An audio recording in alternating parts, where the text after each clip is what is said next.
base class then, and we were in performance appraisal done, process, traditional method was done. Okay. Yes, ma'am. Traditional method, is there any doubt, any query? No, no, ma'am. Okay, then only one liner I want. Starting from first, in ranking method, what we do? It is the oldest and simplest formula. Each and every employee को हम लोग rank में देते हैं.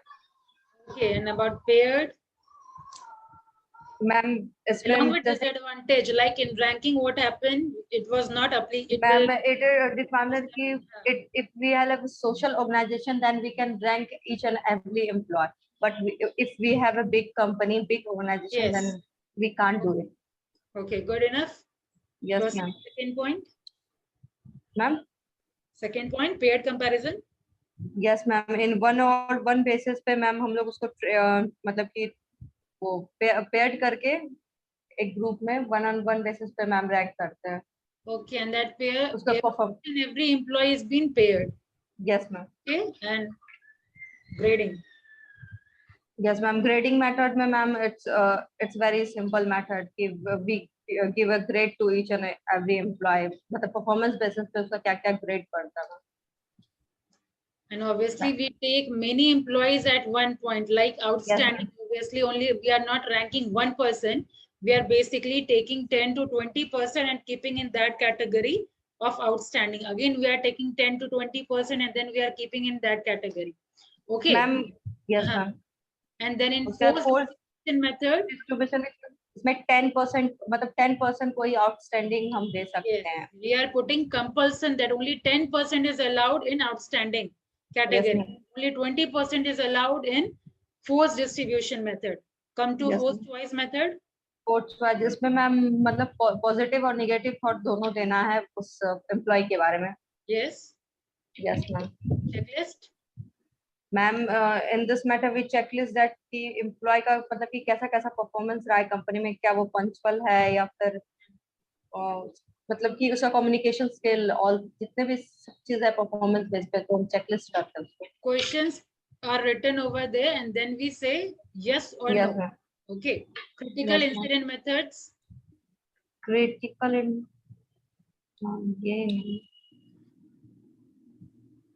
Ma'am इसमें finally checklist करते हैं और उसमें वर्ड्स और गुड जितना भी उसका रहता है बाद में उसको मतलब फिर से ट्रेनिंग प्रोवाइड करते हैं. See the statement critical incident. On any particular incident we judge any particular employee. ठीक है. कोई ऐसा सिनारियो आ जाता है या तो कोई वर्स्ट सिनारियो या तो कोई अच्छा सिनारियो. ठीक है. वर्स्ट सिनारियो रॉ मटेरियल का शॉर्टेज मैंने बताया था. ठीक है. Yes ma'am. यस. मतलब मान लीजिए इकोनॉमिक कंडीशन खराब हो गई. ठीक है. तो ये क्या हो गया, एडवर्स सिचुएशन में एम्प्लॉय कैसे बिहेव कर रहे हैं. That is critical incident method. ठीक है. In particular incident how employees are behaving and on that basis we are judging them. Got? Yes, ma'am. Next point. Ma'am, graphics scale method, ma'am. Ma'am, इसमें मतलब कि वो employ का graph बनता है कि ऊपर नीचे कब उसका स्केल रहा है. Ma'am what we are doing? Ma'am, graphical scale method ना मैम. हाँ, तो what we are telling? कि एम्प्लॉय का एक बेसिकली एक ग्राफ बनता है मैम. यहाँ ऐसे परफॉर्मेंस रेटिंग करता है. We write occasionally or always consistently how is their performance. ठीक है. ओके. ऐसे मेथड में क्वांटिटिव क्वालिटेटिव मैम उसको देते हैं उस पे मतलब कि उसके परफॉर्मेंस का मतलब ऐसे लिखते हैं मैम. यही हुआ एक तरह से descriptive format. Okay. Yes ma'am. उसका फील्ड रिव्यू मेथड जिसमें से सब एग्री करते हैं कि कोई फैसिलिटी ना हो बाहर से आने वाले मतलब कि किसी फील्ड में बाहर से आने वाले लोग को हम लोग ये देते हैं कि वो मैम वो रिव्यू करें. ठीक है. रिव्यू करें. Yes ma'am. उसमें कॉन्फिडेंशियल उसमें मैम कॉन्फिडेंशियल रहता है. जैसे कि प्राइवेट हुआ तो फिर हम लोग बता देते हैं लेकिन कोई भी गवर्नमेंट वाला रहा तो उसका रिपोर्ट सब हेल्थ इंटेलिजेंस जो भी हुआ वो सब कॉन्फिडेंशियल रहता है मैम. ओके. छुपा के रखते हैं. ठीक है. छुपा के रखते हैं कि एम्प्लॉइज को पता नहीं चलने देते हैं. It is generally done in government department just for the purpose of promotion or transfer. Okay. Now let's proceed to modern method. Fine. देखिए मॉडर्न मेथड में सबसे पहला है हमारा first one is management by objective. Now this is very much important because question are generally asked from this point means separately also. Okay, that what is management by objective? So it was given by Peter F. Drucker. Okay, he propounded that management by objective, and when in 1954 only. So what he is describing about MBO, that it is a process whereby the superior, see word by word. Okay, then I will make you clear that what it is talking about. What he said about MBO, that it is that process whereby the superior and subordinate managers of an organization jointly identify its common goal, define each individual's major area of responsibility in terms of results expected to him, and use these measures as guides for operating the unit and assessing the contribution of each of its member. बहुत लंबा दिख रहा है यहाँ पे, लेकिन इसको हम कैसे याद रखेंगे, इसको हम सिंप्लीफाई करेंगे. ठीक है, सी इसमें हम तीन बात बेसिकली देख रहे हैं. क्या देख रहे हैं? सबसे नंबर वन पॉइंट कि एमबीओ एक ऐसा प्रोसेस है. ठीक है, ये एक प्रोसेस है. First thing is clear. कैसा प्रोसेस है? जहां पे superior and subordinate manager, superior मतलब कोई बॉस होगा और बॉस के नीचे काम करने के लिए 5-10 एम्प्लॉय होंगे, 10 से ज्यादा भी हो सकते हैं, मतलब ज्यादा ही एम्प्लॉय रहेंगे, ऑब्वियसली एक नहीं होगा, ज्यादा होगा. तो it is talking about superior and subordinate managers of an organisation, जो क्या करेंगे? ज्वाइंटली आइडेंटिफाई करेंगे कॉमन गोल. तो first point is it is a process. What, which type of process? To jointly identify common goal. ठीक है, to jointly identify common goal. अब common goal identify कर लिए, उसके बाद का प्रोसेस क्या होगा? We will define each individual's major area of responsibility. ठीक है, अब सब मान लीजिए ऑर्गेनाइजेशन का सर्टेन टारगेट है, अब हर एक इंडिविजुअल को हम रिस्पॉन्सिबिलिटी देना शुरू करेंगे. लाइक फॉर एग्जाम्पल, तुम्हारा डिपार्टमेंट होगा फाइनेंस को देखना, तुम्हारा डिपार्टमेंट होगा मार्केटिंग को देखना, तुम्हारा डिपार्टमेंट होगा एचआर को देखना. See what we are doing, we are giving responsibility to each and everyone. Yes और नो? सबसे पहले पॉइंट में हम लोग क्या किए? ज्वाइंटली कॉमन अपना कॉमन गोल डिसाइड किए, and after that we give responsibility to each and every subordinates. Okay, in terms of results expected to him, and use these measures as guide for operating the unit. ठीक है, उसके बाद हम इसको as a major लेंगे. ठीक है, मतलब उसी के हिसाब से हम मेजरमेंट करेंगे कौन कैसा रिस्पॉन्सिबिलिटी को हैंडल कर पाया है, and assessing the contribution of each of its member. ठीक है, लाइक फॉर एग्जांपल, अब फाइनेंस का जिम्मा मैंने आपको दिया, वो सही से नहीं हो पाया, देन हु इज अकाउंटेबल? मैंने बाकी मेंबर्स को तो मैं पूछूंगी नहीं. I'll ask only Swati for that why this department is lagging behind. Yes or no? That means you are not able to perform better. Yes, so that is what we are talking about. कि यहाँ से हम पता करते हैं कि हाँ, okay, this person is good, this person was not good in respect to their responsibility. Got my point? तो ये MBO है कि एक ऐसा प्रोसेस है जहाँ पे पहले दोनों मिलकर के, सुपीरियर और सबऑर्डिनेट मिलकर के एक ज्वाइंट गोल या कॉमन गोल डिसाइड करते हैं, उसके बाद रिस्पॉन्सिबिलिटी दी जाती है, और उसके बाद मेजर किया जाता है who is good and who is bad. This is what this definition is talking about. Clear? Yes, ma'am. ठीक है, and this point is important. So अलग से मान लीजिए ज्यादा ही मार्क्स का क्वेश्चन हो सकता है, सिर्फ मेथड में इतना ही लिखना नहीं होगा, उससे ज्यादा भी डिस्क्राइब करने के लिए आ सकता है. Like in this, so I added some detail about it, like I also added limitations of MBO. Right, Phil? Next is development of BAS is another topic actually. So I added this much about MBO. So this much is clear, definition is clear, who have propounded it, this much is clear. In other words, stripped to its essential, MBO requires the manager to goal with each employee and then periodically discuss his or her progress towards these goals. ठीक है, उसके बाद हम लोग क्या करते हैं? Managers मिलके बैठते हैं और periodically, ऑब्वियसली टारगेट मेरा 1 साल के बाद इवैल्यूएट होगा, डजंट मीन कि हम 1 साल के बाद मिलेंगे. आज हमारा डिस्कशन होगा, ये पर्टिकुलर गोल है, इसको अचीव करना, ये तुम्हारी रिस्पॉन्सिबिलिटी है. इसका मतलब ये नहीं कि हम 1 साल के बाद वापस आएंगे डायरेक्ट रिजल्ट के टाइम में, है ना? कॉलेज में भी क्या होता है, पहले फॉर्मेटिव असेसमेंट होता है, फाइनल असेसमेंट से पहले फॉर्मेटिव होता है, मार्क्यू के थ्रू या सर्टेन असाइनमेंट दे करके, ताकि पता चले कि बीच सेमेस्टर में आपका कैसा जा रहा है. yes, तो सेम वे ऑर्गेनाइजेशन में भी होता है कि जो फाइनल रिजल्ट आएगा उससे पहले हम लोग मिलते हैं और डिस्कशन करते हैं व्हाट इज द प्रोग्रेस. ठीक है, what is the progress in your goal. right? Now next is, in fact, MBO is not only the method of performance evaluation, it is a view of practicing managers and pedagogues as a philosophy of managerial practice, because it is a method by which managers and subordinate plan, organize, communicate, control and debate. Now what do you mean by this? ये सिर्फ एक ये performance appraisal का ही method नहीं है. इस method में हम क्या कर रहे हैं, देखिए सब लोग मिलके बैठते हैं ना, सबऑर्डिनेट Yes, ma'am. सुपीरियर भी मिलके बैठते हैं. तो यहाँ पे क्या होता है, कोई अगर टारगेट आप दे रहे हैं तो उसमें क्या प्रॉब्लम आ सकती है, क्या रुकावट आ सकती है, हम लोग मिलके बैठ के डिस्कशन करते हैं. ठीक है, इस टारगेट से बेहतर होगा, इस काम को हम ऐसे करें. ठीक है, इस तरीके से हम लोग सजेशन देते हैं कि नहीं, बीइंग अ सबऑर्डिनेट भी हम लोग सजेशन देते हैं.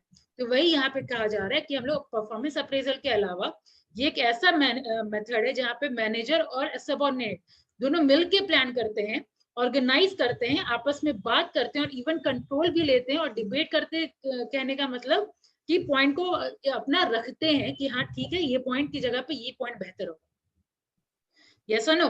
तो ये Yes, चीज ma'am. बोला गया. Next is the MBA programme consist of 4 main step. So here I have also added the steps of it. Okay, let me highlight this point.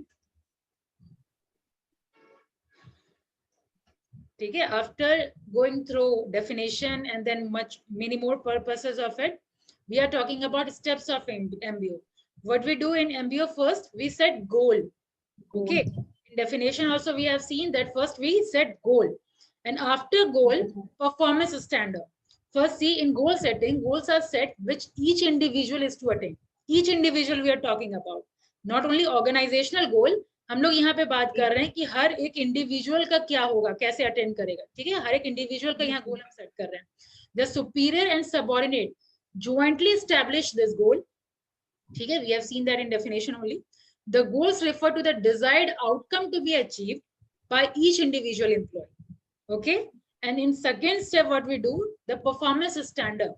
The standard are set for employee as per the previously arranged time period. When the employees start performing their job, they come to know what is to be done, what has been done, and what remains to be done. ठीक है, यानी performance standard हम लोग previous उसके performance से भी हम लोग एक स्टैंडर्ड सेट कर रहे हैं कि हाँ ठीक है, देखिए सबका कैलिबर एक जैसा नहीं होता.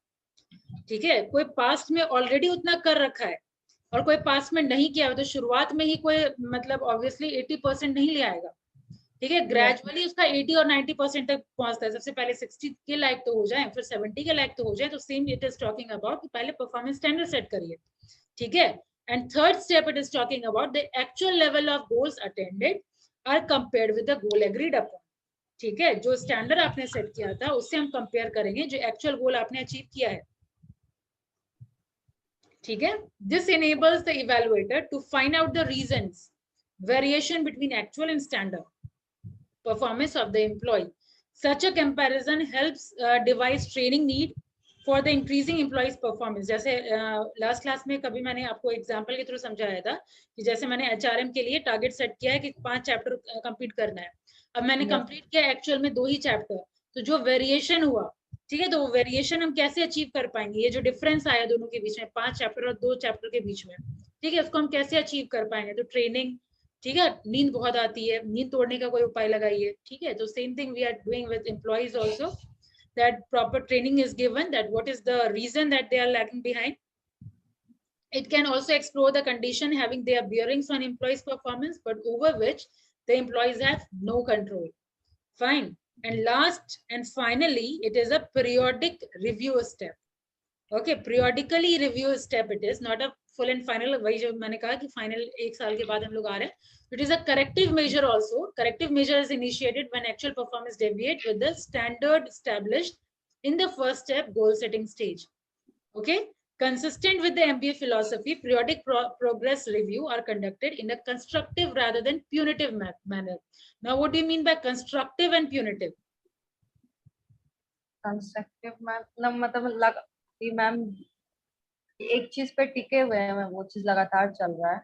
कंस्ट्रक्टिव मतलब ट्रेनिंग वगैरह दे करके हम कंस्ट्रक्टिव काम कर रहे हैं उसको सुधारने के लिए, और प्यूनिटिव मतलब हम पनिशमेंट दे रहे हैं, सैलरी कट करके हम उसको सिखा रहे हैं.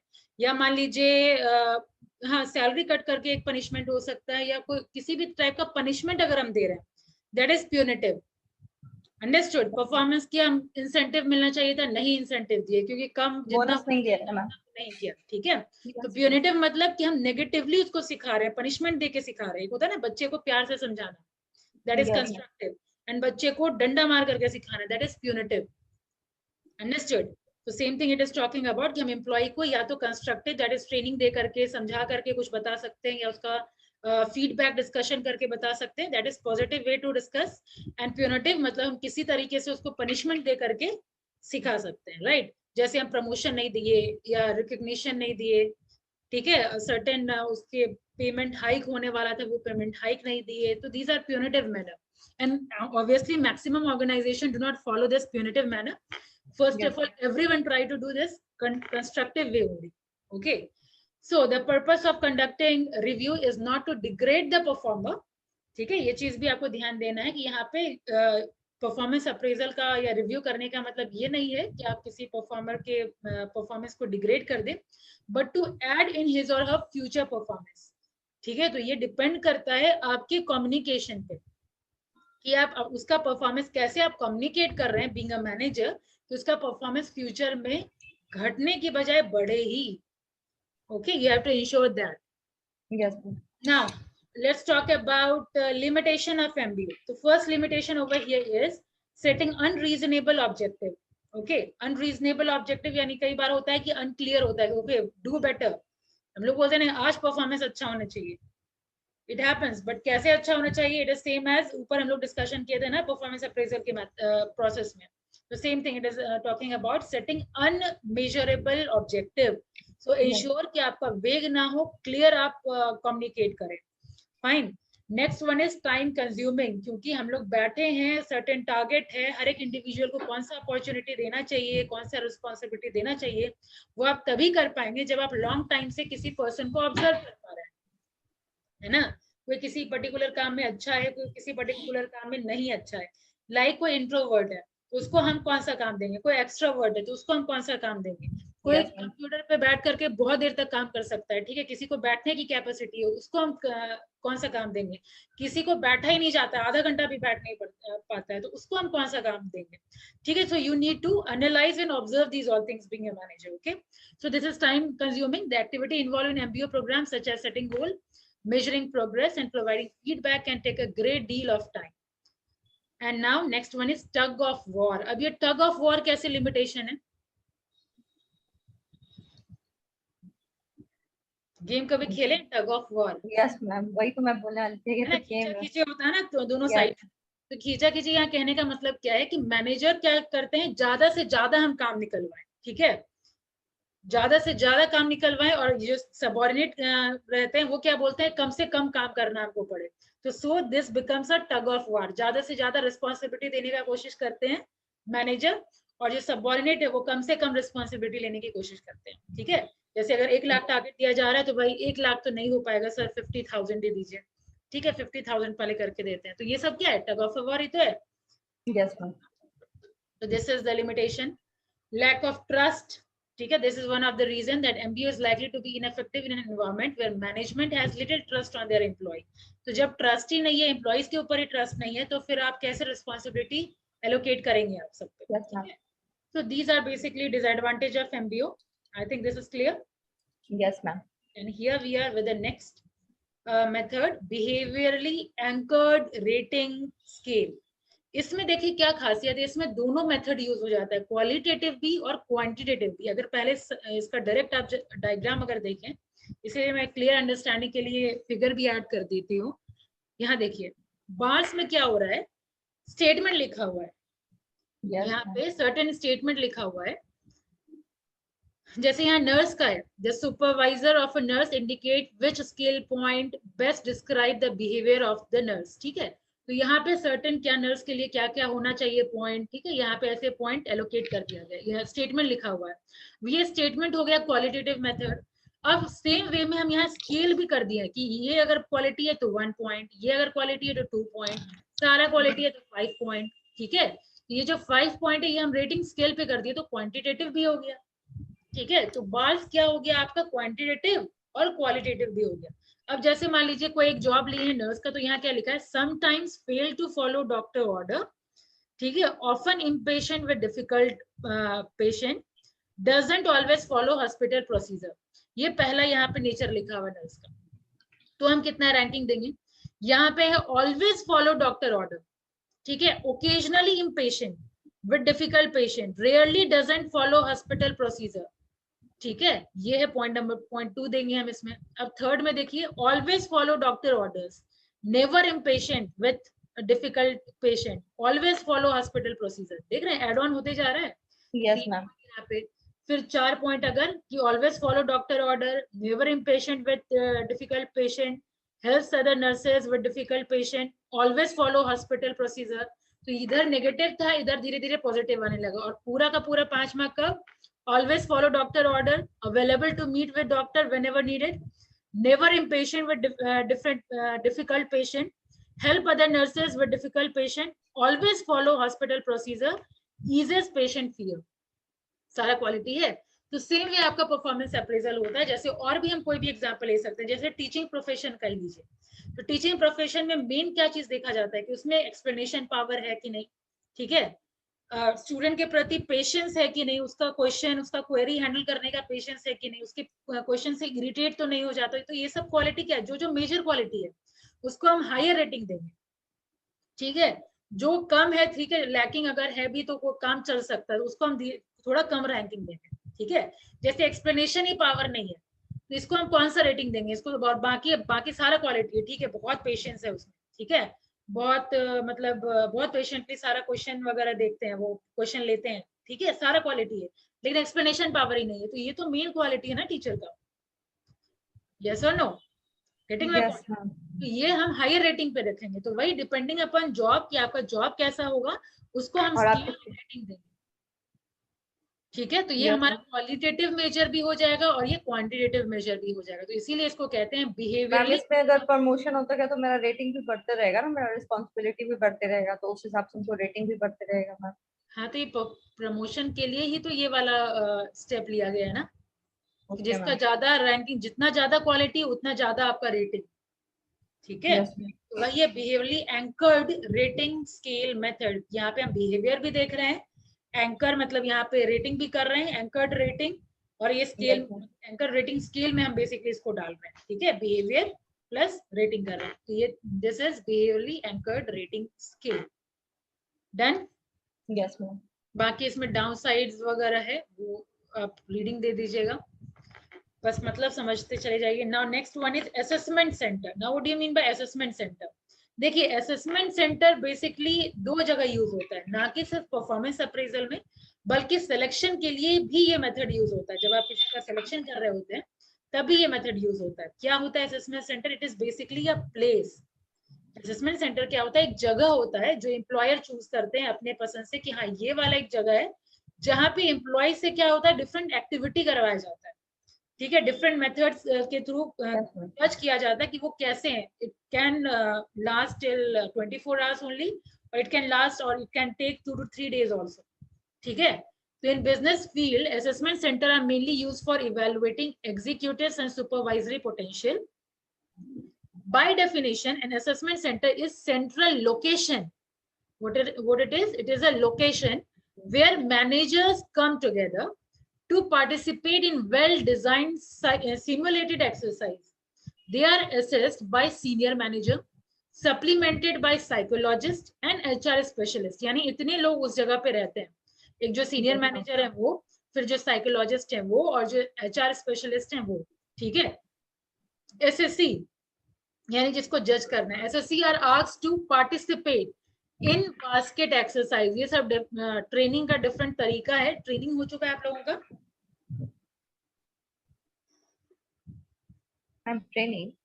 ट्रेनिंग हुआ है? क्या चीज का ट्रेनिंग मैम? अरे भाई, ट्रेनिंग चैप्टर HRM का हुआ है क्या? मैम पता नहीं, मैंने तो किया ही नहीं है तो मुझे तो नहीं पता है। सोनी मैम का एक भी क्लास नहीं किया? मैम जितना था बस वो ऑफलाइन किया, जो कि 4-5 क्लास पढ़ा था। ठीक है, तो इन बास्केट एक्सरसाइज में ब्रीफ कर देती हूँ, तो क्या क्लास में वो तो जानना चाहिए ना।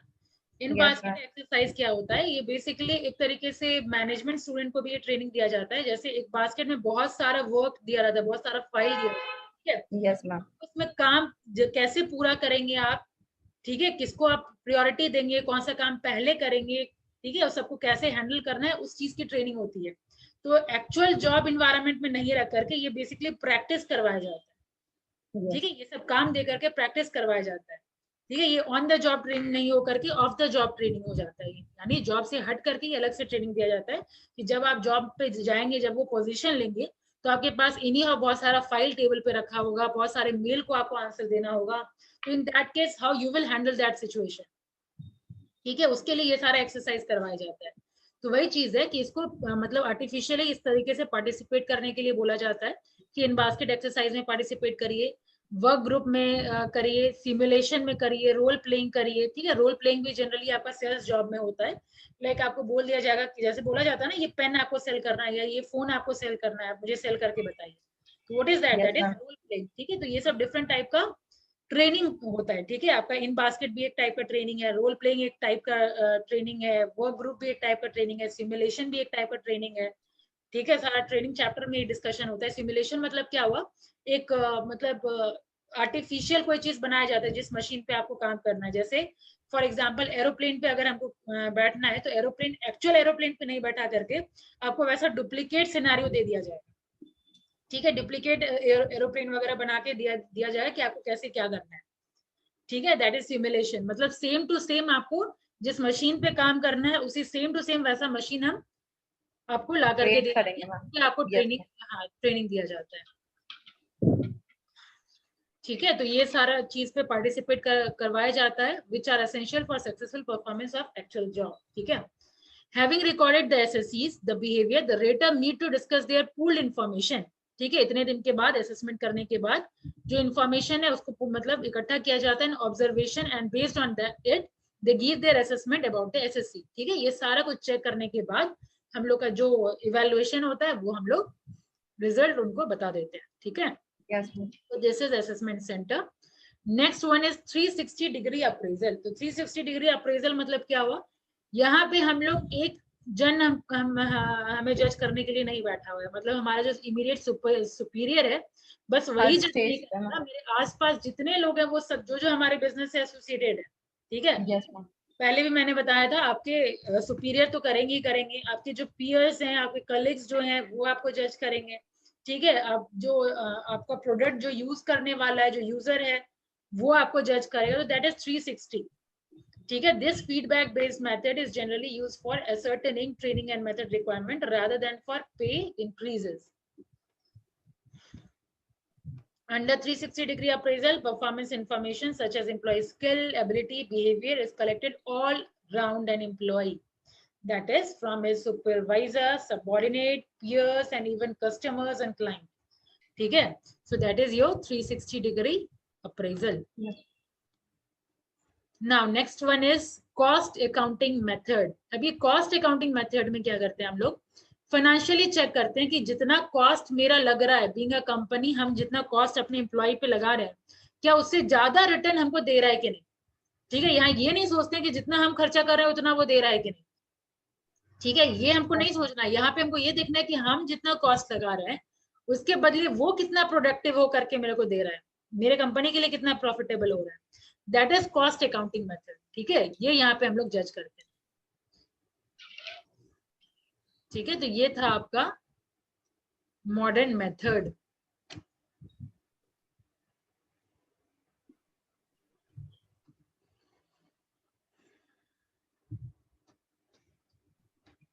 ठीक है। इतना ही है।